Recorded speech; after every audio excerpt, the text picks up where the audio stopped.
বেশি ছিল তখন এখানে একটা পল্লী বিদ্যুৎ তার নিচে পড়ে গেছে, যার কারণে গিয়ে পল্লী বিদ্যুৎ তারের সাথে এটা এই বেপরোয়াভাবে যেই গাড়িটা এখানে উল্টে পড়ে গেছে সেটা বেপরোয়াভাবে এসে এই পল্লী বিদ্যুৎ তারের সাথে বেজে এই এদিকে মর্মান্তিকভাবে উল্টে পড়ে যায়।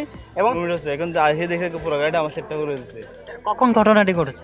এই 10-15 মিনিট, আধা ঘন্টা। 7:45 না মানে গাড়িটা আমি 10 মিনিট হয়েছে ঘরে গেছি, যে এসে দেখি গাড়ির এখন আওয়াজ শুনে দেখি গাড়িটা পুরো গিয়ে গেছে।